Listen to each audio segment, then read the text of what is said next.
Hi, my name is Cavell Blake. The book I read was Growing Up Native American by Patricia.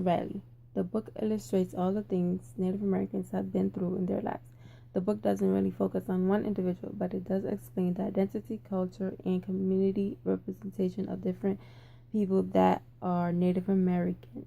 The Native Americans were the first people to ever discover America.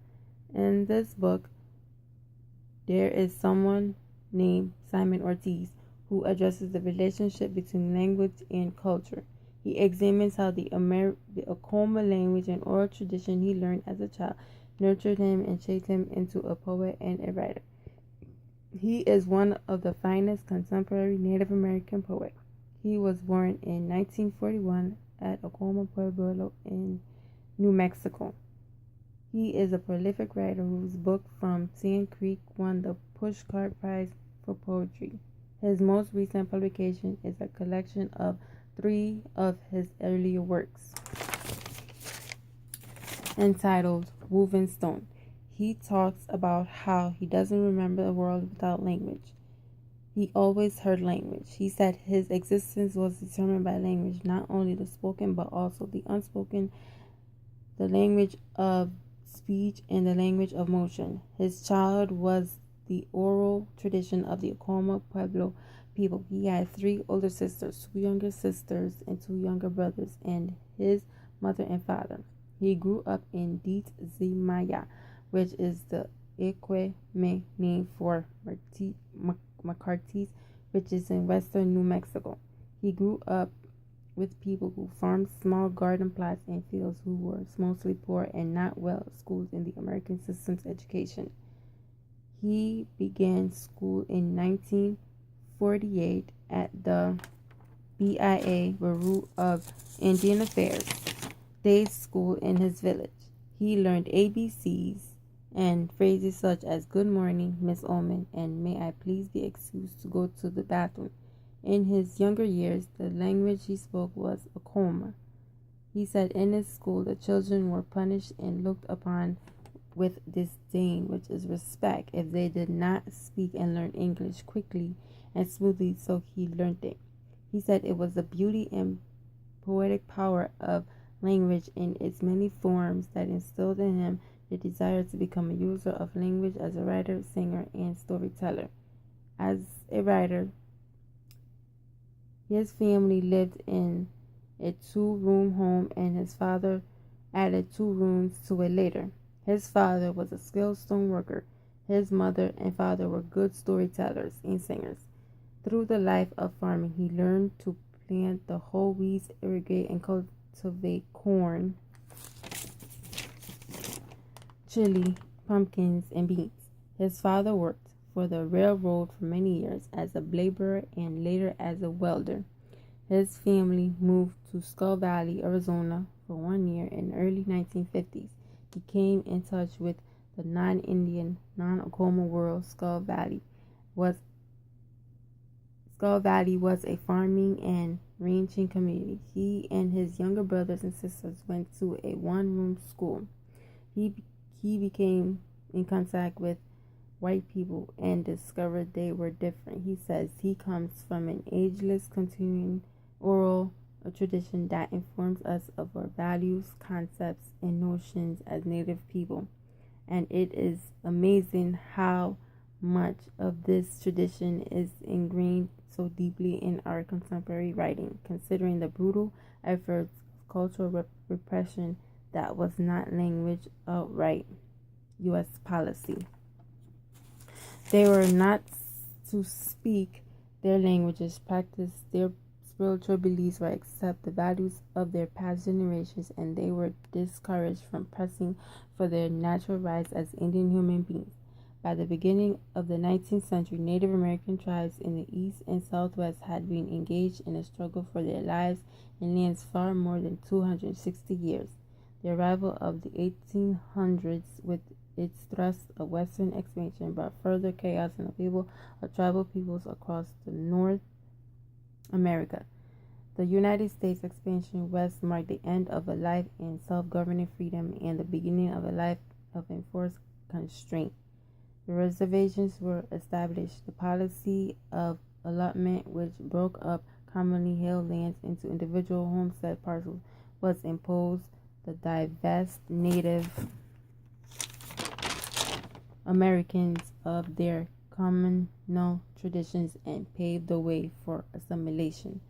Many Native American spiritual practices and ceremonies were outlawed, and tribes were reduced to colonial subject status and declared wards of the federal government. During this period, the American thirst for land resulted in the forced removal of Oklahoma of the southeastern tribes as well as tribes from the Great Lakes.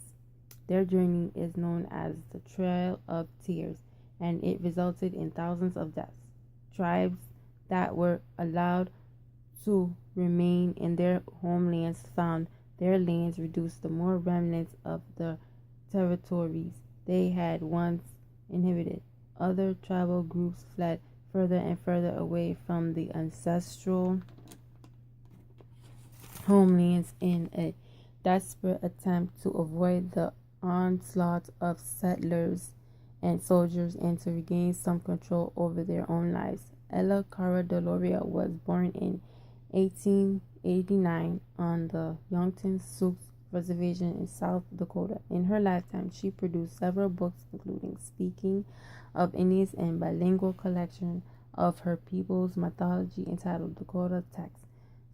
Sarah Winemaker was born near Humboldt Lake, Nevada in 1844. She grew up to be a staunch advocate for her people and their rights. She traveled throughout the United States lecturing about the cruel abuses faced by her tribe of the lands of unscrupulous Indian agents who stole and made personal profit from the government food and supplies meant for her tribe. The policies that oppressed Native Americans continue almost unabated until the 20th century. The issues of that were at the heart of 19th century tribal struggles, autonomy of self-determination, the retention of land, tribal life ways, and religious freedom remain central concerns. The latter half of the 20th century has brought forth an ever-increasing effort towards self-determination by indigenous peoples. The formation of the American Indian Movement, AIM, in 1968 created an enormous resurgence of tribal pride and a commitment to fight for the rights guaranteed under numerous treaties that have never been upheld over the years. Protest actions carried out by members of AIM have played a significant part in capturing media attention and bringing the contemporary problems of Native Americans both on the reservations and in urban areas to the attention of the American public. The battle against prejudice and racism has not ended for Native American people. Native American women have always been at the forefront of indigenous struggles against colonialism and genocide. According to Choctaw and Cherokee traditions, rivers have sacred living beings with destinies of their own. In the Native American culture, there are things to know as we are supposed to understand what their culture really is. Native Americans use a variety of treatments to cure disease and restore health. Native Americans believe that the curative power of medicine plants, herbs, roots, berries, fruits, animal oils, and other natural substances come from both natural and supernatural sources. The power of medicine comes from the earth, soil, and animal where it was found, but it also comes from the spirit forces that are transformed the substance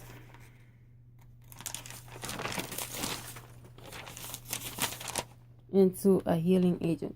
Native American farmers worked in the fields to grow corn, beans, squash, sunflowers, and other crops. People worked together to harvest and store food. Men climbed trees to share loose acorns, and women collected them. Corn is still grown all across North America by American Indians and others. Machines may process it, or people may gather it into decorated bunches. However it is gathered, corn is still an important food.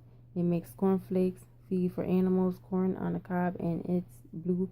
If it's blue, it makes a batter that bakes into a delicious paper-thin bread called piki. Many foods were given to the world by the natives of North America, including favorites like turkey, cranberries, vanilla, and chocolate. Native American religions is that of all living creatures should show respect for one another. Many public and private religious activities are centered on and maintaining numerous relationships between humans and the other living things on which they depend. Numerous prayers and rituals exist to honor and thank the spirits of the animals and plants that have died so the people may live. And that's my presentation.